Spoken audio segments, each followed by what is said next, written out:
C'est comme si mon être, il était fait de 100 pièces de puzzle, hein, c'est une image, et que chaque pièce était spécifique. Et il y a le puzzle en lui-même, donc ça c'est la singularité générale, et puis chaque pièce a sa singularité spécifique. Et donc quand je touche à la spécificité d'une pièce,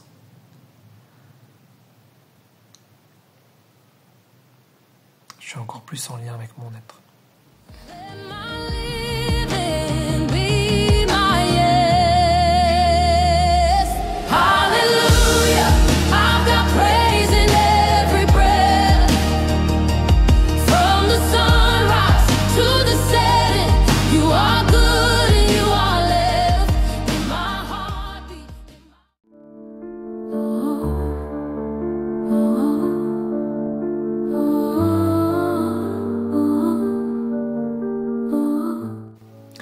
Singularité générale, spécifique,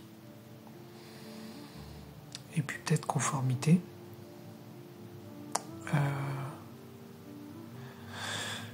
J'ai mes sentiments de singularité qui se développent.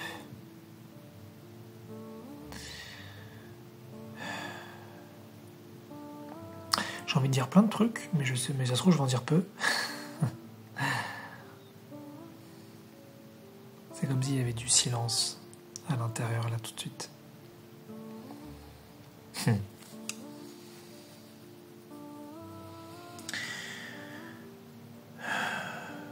Quand j'ai commencé cette chaîne, j'étais plus branché unité conformée et donc non singularité. Bon, évidemment, on a tous des différences entre nous, ne serait-ce que nos corps, nos voix. Ça pourrait être nos habits. Ça pourrait être où on habite. Bon, peu importe, évidemment, on va trouver plein de trucs.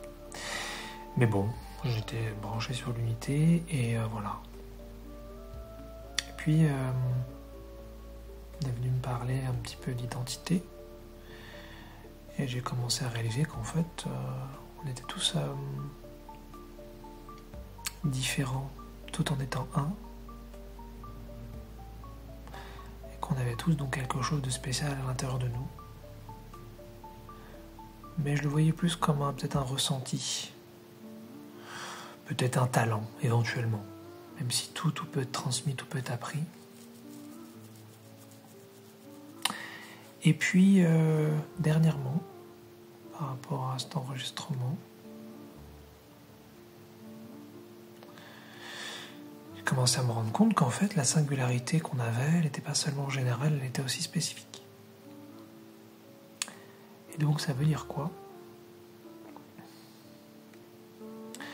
Ça veut dire que notre rapport à chaque chose est singulier. Et donc si je prends l'exemple, quel exemple je pourrais prendre ? Il y en a plein, mais j'ai envie d'aller sur le corps là. Ouais, on va aller sur la santé.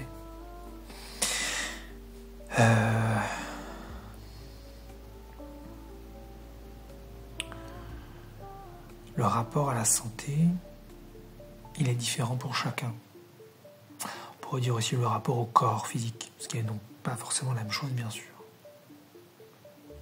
Et si on prend par exemple la médecine,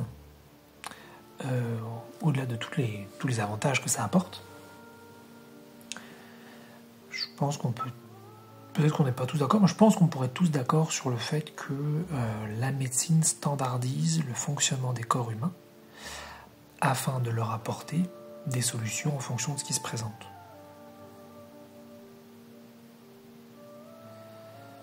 Et donc ça a plein d'avantages. Si par exemple on va à la pharmacie pour acheter du Doliprane, on peut tous le faire, en tout cas dans notre monde, je sais pas, le Doliprane c'est que vendu en France ou dans d'autres pays, mais en tout cas si on va aux États-Unis ou dans d'autres pays, ils ont des équivalents.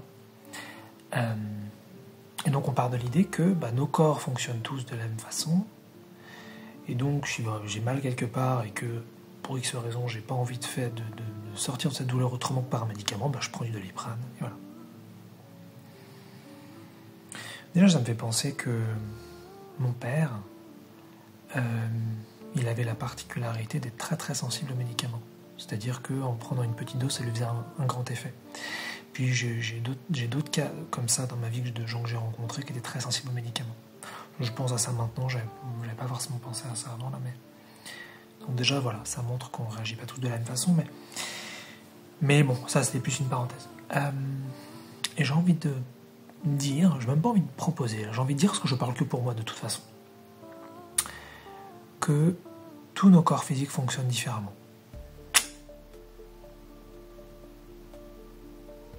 Voilà. J'ai envie de me poser là-dedans déjà.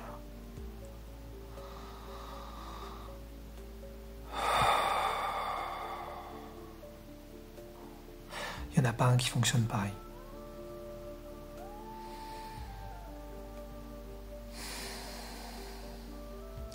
Quand on est vraiment paumé, qu'on a vraiment oublié qui on était,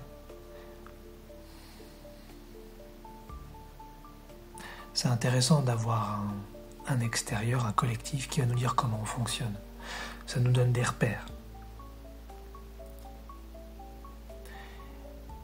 Et il n'y a pas de mais à ça, c'est très bien. À côté de ça, dans mon cas, lorsque on se souvient davantage de qui on est, on sent davantage qui on est, on touche davantage à notre identité, à nos spécificités, à nos singularités, à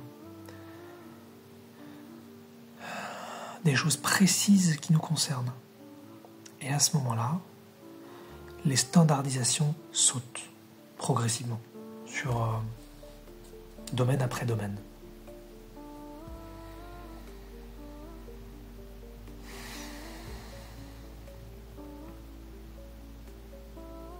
Et donc sur la santé, sur le corps, par exemple, notre rapport il est spécifique. C'est ce que je commence à toucher. Je commence à ressentir ça aussi sur l'argent. Je commence à sentir et saisir que... Donc c'est plus que mental puisque j'ai des sensations. Et je commence à sentir que...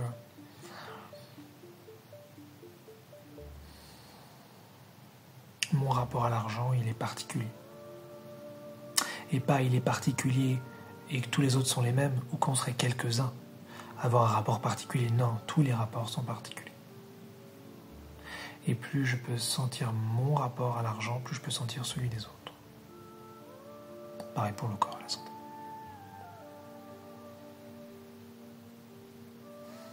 Et c'est quelque chose que je n'avais pas vu avant. Je pensais qu'il y avait une standardisation des rapports au corps, des rapports à l'argent, ça pourrait être des rapports aux relations. Ça pourrait être les corps énergétiques. Moi, j'ai fait une vidéo sur l'atypie énergétique.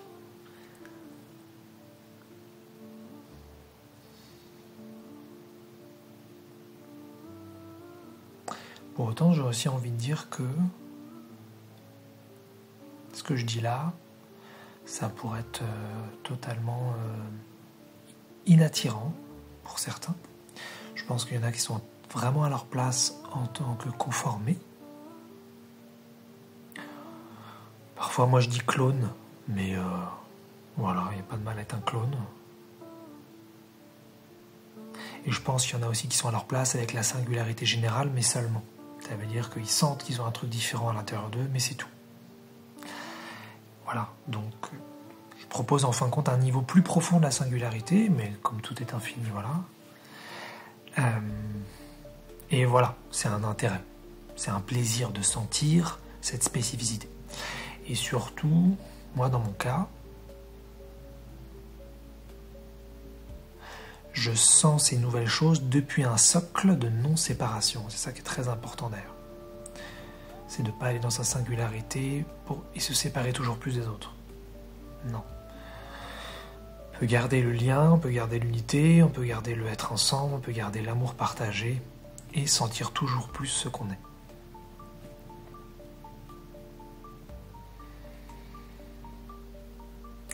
Ce qu'il y a de chouette là-dedans, c'est C'est vraiment une retrouvaille avec soi.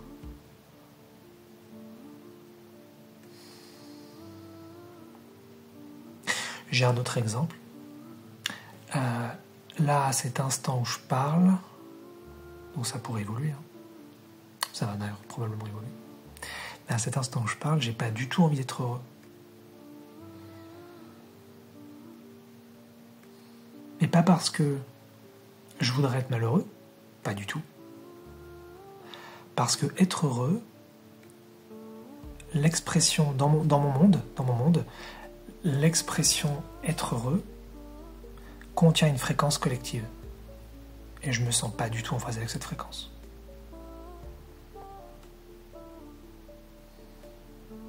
Depuis longtemps, j'entends les gens me parler de joie.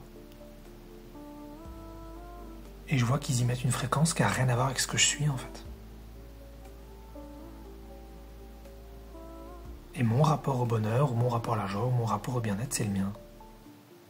Et c'est pas comparable. Donc, je sens que c'est très juste de dire j'ai pas du tout envie d'être heureux. C'est comme si je disais cette fréquence, j'en veux pas. Voilà. Il me faudrait d'autres mots. Ou, c'est là où je pense que ça va évoluer, charger énergétiquement de ma fréquence le mot heureux. Mais jusqu'ici, c'était pas mon mot. C'était le mot des autres.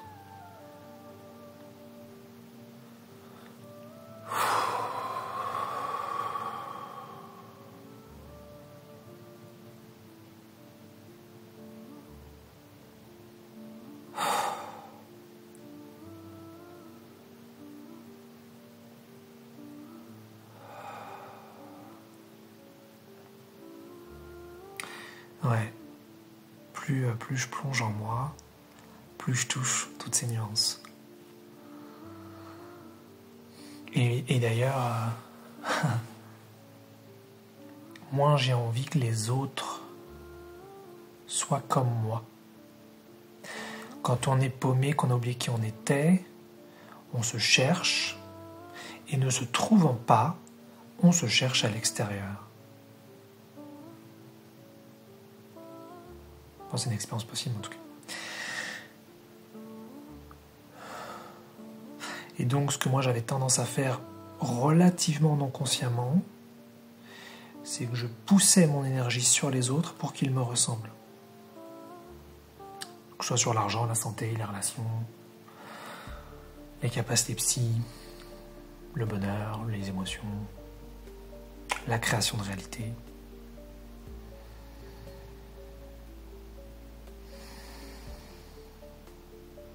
Et en fait, je me rends compte maintenant que c'était une agression énergétique que je faisais aux autres.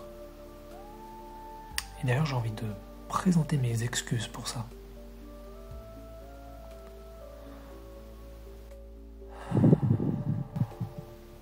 C'est comme si à un certain niveau, je croyais savoir ce qui était bon pour les autres, puisque j'avais standardisé plein de systèmes en fait. Et j'avais pas compris que ce qui était juste pour moi, c'était pas juste forcément pour les autres.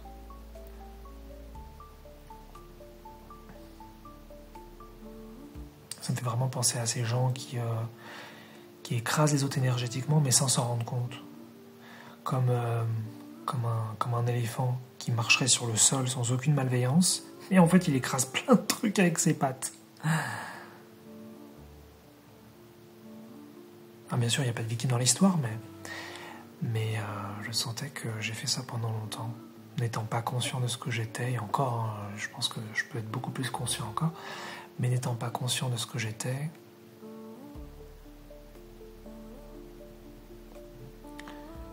je pensais que certains systèmes étaient pour tous, et donc je poussais cette énergie.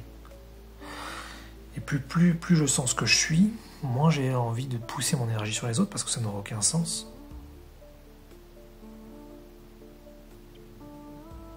C'est comme s'il y avait des frontières énergétiques. Enfin voilà. Et d'ailleurs sur l'exemple de création de réalité, je commence à voir maintenant qu'on crée tous différemment. Qu'il n'y a pas du tout une façon de créer. là, je viens de loin pour ça. Et que moi, mon approche, mon intérêt de la création consciente, ou de la création précise, une expression que j'ai utilisée dernièrement, c'est parce que c'est lié à mon système propre. C'est parce que c'est exactement en phase avec ce que je suis. Mais tous les autres systèmes qui sont énergétiques, ou les autres systèmes de création, ils fonctionnent différemment. Et donc oui, ce qui veut dire aussi que j'ai généré principalement beaucoup de gens standardisés aussi dans leur façon de penser à beaucoup de niveaux. Ce qui est normal. Et donc n'étaient pas spécialement conscients de leurs propres notes ou de leur propre spécificité dans tel et tel domaine. Et qui n'ont pas à le devenir d'ailleurs.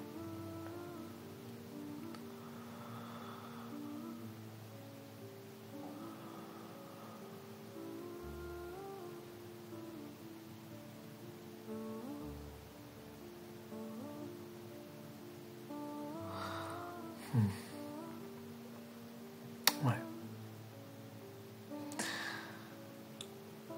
Donc là, au stade où j'en suis, donc l'identité, ça va beaucoup plus... Je vois des racines là. Je vois l'identité, je vois plein de racines qui partent de ça. Et ça va dans tous les domaines de la vie. Ça va dans le rapport au multidimensionnel aussi.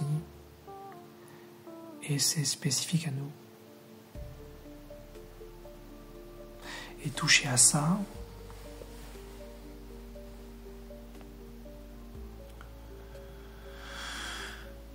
c'est toucher à notre être encore plus profondément. C'est pour ça que moi, ça m'attire de toucher à tous ces petits trucs. Ça se fait un peu tout seul. Parce que c'est comme si c'était... c'est comme si mon être, il était fait de 100 pièces de puzzle. C'est une image. Et que chaque pièce était spécifique. Et il y a le puzzle en lui-même, donc ça c'est la singularité générale. Et puis chaque pièce a sa singularité spécifique. Et donc quand je touche à la spécificité d'une pièce,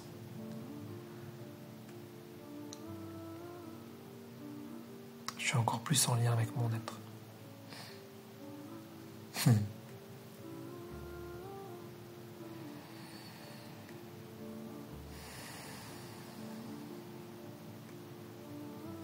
Bon.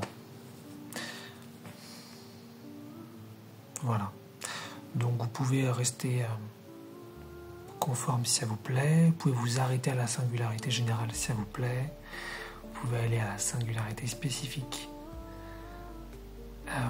Comme là je vous le propose, mais ça ne s'arrête pas là. Hein. Je ne sais pas c'est quoi le niveau d'après, mais il n'y a jamais un dernier niveau, donc de toute façon. Mais le message est simplement qu'on peut être soi toujours plus, tout en étant un, sans se séparer, hein, je le redis. On peut être soi toujours plus. Et c'est une douce sensation de... Ouais. Même ma sensibilité, je commence à voir qu'elle est mienne. Il y a des trucs que je savais déjà, que j'avais juste pas trop envie de voir en face, mais il y a d'autres trucs vraiment que je voyais pas. Et donc c'est la fin, dans cette proposition-là bien sûr, c'est la fin de toutes les standardisations.